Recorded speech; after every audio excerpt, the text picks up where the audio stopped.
this question. Evaluate the following using complex integral using Cauchy's integral formula. Now Cauchy का integral formula जो यहाँ पे use होगा, residue तो हो नहीं सकता, इंटेग्रल फॉर्मूला यूज होगा। जो इंटेग्रल फॉर्मूला है कॉशी का वो क्या है? कॉशी का जो इंटेग्रल फॉर्मूला है वो कहते हैं कि अगर एफ जेड अपॉन में जेड माइनस ए डॉट डी जेड का इंटीग्रेशन है, तो ये टर्म क्या होती है? 2 पाई आयोटा इंटू में मेरे पास क्या आता है? एफ ए आता है, जो कि एफ जेड के अंदर सब्स्टिट्यूट करी जाती है वैल्यू। ओके, अब ये सिंपल पोल्स के लिए होता है। अगर यहाँ पर यही जो है एफ जेड और यहाँ पे जो जेड है उसका वैल्यू एन हो जाए, तो ये वैल्यू क्या आ जाएगी? 2 पाई आयोटा अपॉन में N minus one factorial into में ये हो जाएगा मेरे पास डी अपॉन में D Z N minus one into में एफ जेड, एंड देन यहाँ पर जो z है that will be substituted as a. Okay, so this is for if the z minus a has some power, and this one is if they don't have any power. Okay, so now further the question is 3z square plus 7z plus 1 divided by z square plus 1 z plus 2. So in this question it will be beneficial अगर ये जो term है यहाँ पर, क्योंकि Z square plus one भी दे रखा है एंड जेड प्लस टू भी दे रखा है और एक एफ जेड तो कंपल्सरी लेना ही लेना है, तो अगर वो एफ जेड वाली जो टर्म है वो इंटायरली ये बन जाए, ये पूरी टर्म को कंसिडर कर लेते हैं एफ जेड, इस पूरी टर्म को जो है कंसिडर कर लेते हैं F Z. So let's say कि जो एफ जेड है वो क्या है? 3z² plus 7z plus 1 divided by z plus 2, ये पूरी टर्म एफ जेड है और इसको स्टार इक्वेशन बनाना। उसके बाद ये जो क्वेश्चन है ये स्मॉल हो जाएगा, ये छोटा होके क्या हो जाएगा? यहाँ पर यही हो जाएगा मेरे पास F Z, and F Z जो है वो सिंपली किससे हो जाएगा? Z square plus one. Now यहाँ पर ये जो जेड स्क्वायर प्लस वन है इसको क्या लिख सकते हैं? Z square minus into I can write it as iota का स्क्वायर। वाई? क्योंकि जो आयोटा का स्क्वायर होता है that is minus one, iota का स्क्वायर माइनस वन होता है, तो यहाँ पे माइनस वन करके वो प्लस हो जाएगा। दिस इज आयोटा का square, this term is iota का square, now this term is iota का स्क्वायर। ओके, सो वो बाद में यही टर्म बनेगी। सो यहाँ पर मैं क्या लिख सकती हूँ? अब मैं इसको क्या लिख सकती हूँ कि जो एफ जेड है उसको मैं क्या लिख रही हूँ? I am writing it as Z square minus का आयोटा का स्क्वायर। ओके, और यहाँ पर दिया क्या हुआ है कि जो मॉड जेड है यहाँ पे ये टर्म जो है ये प्रूव करना, इसको कैसे सॉल्व करते हैं? ये वाली जो टर्म्स होती है इसको कैसे सॉल्व करते हैं? इन टर्म्स के लिए बेसिकली यहाँ पे क्या बोला गया है? Mod Z equal to two basically होता है X square plus Y square equal to four. So जो रेडियस है वो टू है, सर्कल का इक्वेशन आ जाता है, ये भी होता है बेसिकली मॉड्यूलस। मॉड्यूलस क्या होता है? अंडर रूट में X square plus Y square equal to two दे रखा है, तो यहाँ पे स्क्वायरिंग करके ये X square plus Y square equal to four आ गया, एंड ये जो इक्वेशन है ये बन जाता है X square plus Y square equal to R square, जो कि सर्कल का इक्वेशन है। तो यहाँ पर क्या होगा? ये यहाँ पे टू, ये टू आयोटा, यहाँ पे दिस इज माइनस का टू, एंड यहाँ पे माइनस का टू आयोटा। ओके, अब यहाँ पे क्या देखना है कि यहाँ पर मेरे को ये टर्म्स दे रखी थी, इन टर्म्स को मैंने क्या लिख दिया? ये z प्लस टू है, ठीक है, और मेरे पास जेड स्क्वायर माइनस का आयोटा स्क्वायर है, जो कि z माइनस आयोटा और z प्लस आयोटा में टूट जाएगा जब मैं यहाँ पे पोल्स निकालूंगी, क्योंकि पोल्स तो हर क्वेश्चन में निकलते हैं। तो जो पोल्स होते हैं उसे जीरो से इक्वेट करते हैं, तो जो पोल्स निकालने में जो z का वैल्यू आएगा that will be minus two plus iota and minus iota, ये सारी टर्म्स जो है वो इसके अंदर लाई कर रही है। तो जो पोल है वो लाई कर रहा है, दैट मीन्स अब यहाँ पर क्या आएगा? यहाँ पे एफ जेड तो ले लिया है ये पूरा term, but it doesn't mean जो डिनोमिनेटर होता है, जो डिनोमिनेटर होता है वो क्या देता है? वो पोल्स तो देता ही देता है, तो पोल्स तो वैसे ही आएंगे। तो जो जेड का वैल्यू है वो माइनस टू आ चुका है, Z value is minus two, and Z value is minus two plus iota and it is minus iota. तो जो जेड का वैल्यू है वो ये तीन वैल्यूज वैल्यूज ऑफ जेड, वो अब ये सारे इनसाइड द सर्कल लाई कर रहे हैं, as they all are lying inside the circle, because they all are lying inside the circle, so इन सबका जो इंटेग्रल है वो एग्जिस्ट करेगा, बिकॉज अगर कोई भी चीज आउटसाइड लाई करती है तो कॉशी के इंटेग्रल थ्योरम से वो जीरो हो जाता है, बट ये सारे क्या है? They all are lying inside the circle. Okay, अब यहाँ पे क्या है, जो एफ जेड है वो जेड स्क्वायर ही है। अब इस टर्म को मैं क्या लिख सकती हूँ, बेसिकली 1 में Z square minus iota square है, इसको क्या लिख सकते हैं, Z minus iota and Z plus iota. Okay, अब अगेन इसको भी मल्टीप्लीकेशन में करके देखेंगे, मतलब ये मल्टीप्लाई में है ये दोनों, तो बहुत टफ है इसको सॉल्व करना। इसको अगर मैं ऐसे लिख दूं कि what if I write it as 1 में जेड माइनस आयोटा माइनस में 1 में जेड प्लस आयोटा, अभी के लिए। तो यहाँ पे ये क्या आएगा, Z minus iota Z plus iota, definitely. इसको करेंगे तो जेड प्लस आयोटा माइनस का Z minus iota, cancel cancel, ये जो यहाँ पे प्लस हो जाएगा बिकॉज माइनस माइनस प्लस है, बिकॉज ये वाली जो टर्म है ये उधर गई है ना, तो यहाँ पे माइनस जेड प्लस आ जाएगा। तो ये बेसिकली 2 आयोटा अपॉन में जेड स्क्वायर माइनस आयोटा का स्क्वायर है। सो इस वाली टर्म को I can write it as 1/2 iota, okay, into में ये वाला टर्म 1 में जेड माइनस आयोटा माइनस में 1 में Z plus iota. Now how can I right this, ये वाला जो टर्म है इसको मैं ये लिख सकती हूँ, ठीक है। इस टर्म को मैं ये कैसे लिख रही हूँ भाई, एक बार दोबारा बता देती हूँ। यहाँ पर मैंने क्या करा, ये दोनों मुझे ना डिवाइड में दे रखे थे। अब मैंने सोचा कि अगर मैं इसको ऐड या सब्ट्रैक्ट कर दूं तो यहाँ पे कॉशी का रेसिडुअल थ्योरम लगाना और भी इजी, और भी यहाँ पे इंटीग्रल थ्योरम लगाना और भी इजी हो जाएगा। तो मैंने क्या करा, इस वाली टर्म को ऐसे लिख दिया एंड इस वाली टर्म को ऐसे लिख दिया। जब मैंने इन दोनों को सब्ट्रैक्ट करा तो मेरा ये आंसर आया। अब जब मेरा ये आंसर आया इसका मतलब मेरे को ये वाली वैल्यू तो चाहिए ही चाहिए। अब अगर मैं इस वाली वैल्यू में 2 आयोटा को कैंसिल डिवाइड कर दूं, तो ये 2 iota will cancel the 2 iota, मैं इसी वैल्यू के साथ रह जाऊंगी, that is Z square minus iota का स्क्वायर, क्योंकि यही वैल्यू आ जाएगी। इसका मतलब अगर मैं, और ये वैल्यू किसे सॉल्व करके आई थी, इन दोनों को, तो अगर मैं इन दोनों के साथ इसकी मल्टीप्लाई कर दूं तो क्या, क्योंकि ये जो वैल्यू है ये किसके बराबर आई है, ये आई है 2 आयोटा अपॉन में Z square minus iota square into में 1/2 आयोटा है। तो इसने इसको कैंसिल कर दिया, बाद में रहे तो Z square minus iota square ही रह गया, यानी कि 1 में Z plus iota and Z minus iota, यही टर्म्स रह गई एंड में। तो ये तो एंड की टर्म्स है ना, एंड में तो यही टर्म आ गई, इसलिए मैंने इसको ऐसे तोड़ के लिख दिया क्योंकि और भी इजी हो जाएगा कौशी का रेजिडुअल थ्योरम लगाना। ना हाउ कितना इजी हो जाएगा, क्योंकि अब ये वाली लेट से ये इक्वेशन नंबर 1 है, ठीक है। तो इस इक्वेशन नंबर 1 में मेरे को इंटीग्रल थ्योरम लगानी है, तो मैं क्या करूंगी, 1/2 आयोटा इंटू में 1 में जेड माइनस आयोटा, यहाँ पे मेरे पास क्या आ गया, एफ जेड लिख दिया, इसका इंटीग्रल करना है माइनस में, ठीक है, 1 में जेड प्लस आयोटा और एफ जेड आ गया, ठीक है, क्योंकि यही एक्चुअली में करना तो यही था,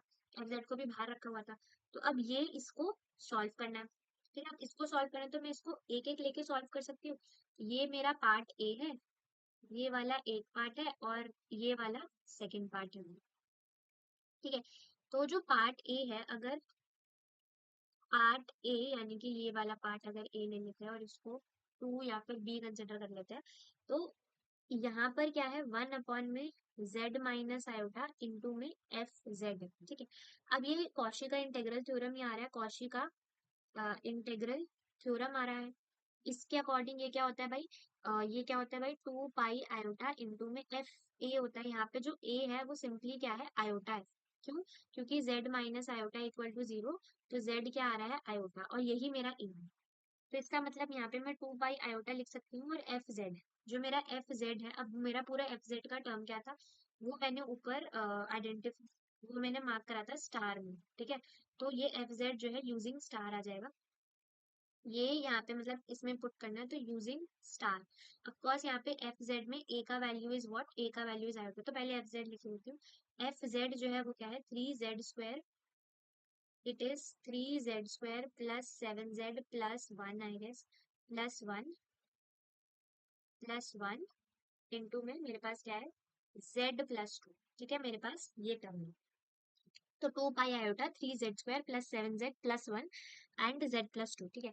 अब इसके अंदर बेसिकली मेरा जो z है उसको मुझे क्या पुट करना है, आयोटा पुट करना है, तो 2 pi iota as it is into में 3 आयोटा का square plus 7 iota plus 1 into में मेरे पास क्या आ गया, आयोटा+2, इंटू में क्या आ गया, आयोटा+2, ओके।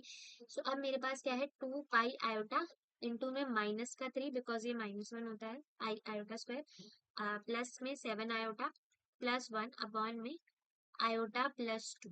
इसकी मैं मल्टीप्लाई आयोटा -2 आयोटा -2 से करती हूँ कि नीचे आयोटा नहीं छूटती। तो ये क्या आ गया भाई आयोटा, ये बेसिकली मेरे पास आइडेंटिटी बन गई, ये आइडेंटिटी बन गई ए स्क्वायर माइनस बी स्क्वायर की। तो ये 2 एंड आयोटा का स्क्वायर हो गया, बट ये 2 प्लस आयोटा हो गया, ठीक है, बिकॉज ये आयोटा का जो है -1 होता है। तो ये 2 प्लस आयोटा का स्क्वायर हो गया, ठीक है। फिर -1 से वो हो जाएगा, बिकॉज -1 रखेंगे तो इस टाइप से वैल्यू आ जाएगी इसकी। तो यहाँ पर ओके, तो ये क्या हो जाएगा 7 iota and -3 plus 1 will be minus का 2। इसकी मल्टीप्लाई है आयोटा -2 से, एंड यहाँ पर आ जाएगा मेरे पास 4 का स्क्वायर, क्योंकि ए स्क्वायर है तो 2 4 माइनस का 1, सॉरी प्लस का 1 आ जाएगा ये, क्योंकि ये बेसिकली ए स्क्वायर माइनस बी स्क्वायर होता है ना, तो यहाँ पे 1 आ जाता है, तो ये 2 प्लस 1 हो जाएगा, बेसिकली ए प्लस 1 हो जाएगा।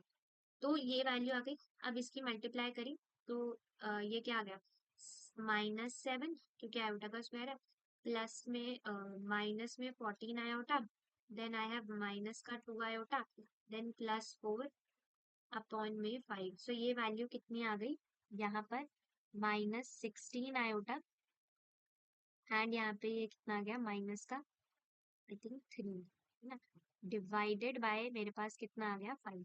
अब ये मेरा जो है इसको भी स्टोर करके लिखना है, ये मेरी सेकंड टर्म हो गई और ये मेरा पार्ट ए को सॉल्व करके आया, ठीक है, पार्ट ए को।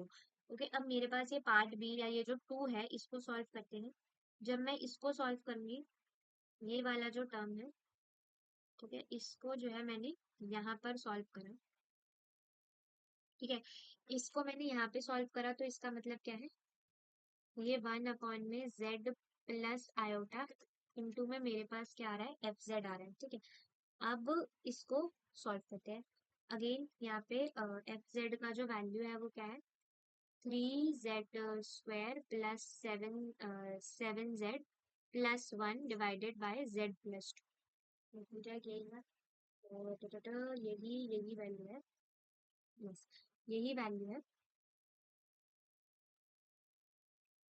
यही वैल्यू है इसका, ठीक है। तो जो एफ जेड है, एफ जेड जो है वो 3z स्क्वायर ही। अब यहाँ पे अगेन जब मैं इसको करूंगी तो ये 2 पाई आयोटा आएगा, इंटू में यहाँ पे क्या आएगा एफ ए आएगा, है ना।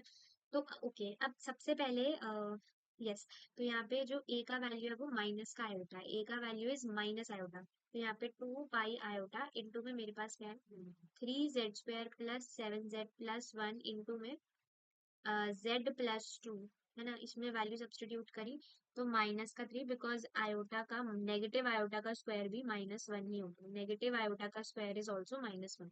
तो -3 माइनस का 7 iota plus 1 divided by 2 plus, यहाँ पे माइनस आएगा ना, 2 minus iota, 2 minus iota, okay.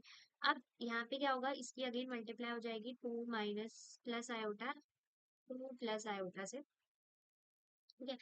अब क्या होगा यहाँ पे जब मैंने वैल्यू डाली थी, है ना, तो यहाँ पे कितना आ जाएगा, ये एक्चुअल में 2 हो जाएगा, तो basically -2 minus 7 iota divided by 2 minus iota into में 2 प्लस आयोटा इंटू में 2 प्लस आयोटा। तो अगेन ये वाला जो वैल्यू 4 स्क्वायर प्लस 1 ये तो 5 हो गया, यहाँ पर इसको देखेंगे तो माइनस का 4, ठीक है, माइनस का 4 आ गया, हाँ जी, इंटू में माइनस का 2 आयोटा, माइनस का 14 आयोटा, माइनस का माइनस माइनस ये प्लस का 7 होगा, तो अगेन यहाँ पे कितना आ गया, ये प्लस का 3 आ गया, इसको और इसको करके, एंड यहाँ से माइनस का 16 आयोटा बाय 5। तो ये मेरा थर्ड इक्वेशन होगा जो मेरा पार्ट बी को सॉल्व करके आया है, ठीक है। अब क्या होगा, अब यहाँ पे देखना है, ये मेरा एक आया, ठीक है, और मेरा एक ये आया, ठीक है, और मेरे को इस इक्वेशन में यहाँ पे सब्सटीट्यूट करना पड़ेगा, ठीक है, यहाँ पे सब्सटीट्यूट करना पड़ेगा एक यहाँ पे हो गया गलती से, सॉरी यहाँ पे कुछ भी नहीं हुआ है, ठीक है। सो अब यहाँ पे इसको सॉल्व करेंगे, ठीक है, इसको अब यहाँ पे हमने वैल्यूज को सब्सटीट्यूट करना है, ठीक है। तो ए बी का वैल्यू पता लग ही गया है, या ए बी का वैल्यू पता लगे क्या। तो अब मुझे क्या करना था, मुझे क्वेश्चन क्वेश्चन नहीं लिखना था। क्वेश्चन में क्या था कि यहाँ पर 3z² plus 7z plus 1 upon में z-2 और z प्लस 1 ये दे रखा था, है ना। ये वैल्यू जो थी वो मुझे गिवन था। ठीक है, इसको मैंने जो है तोड़ के लिख लिया था इसमें, तो 1 अपॉन में ये 2 आयोटा एज इट इज। अब मैंने इसको जो है यहाँ पर ये वाला जो टर्म है इसको मैंने इसमें तोड़ के लिखा था, तो अब मैं यहाँ पर इसकी जो दो वैल्यूज है जो कि यहाँ और यहाँ से आई है वो लिखूंगा। तो वो वैल्यू क्या है, एक वैल्यू है 16 आयोटा -3/5 और यहाँ पे माइनस, माइनस में क्या है -16 आयोटा प्लस 3/5।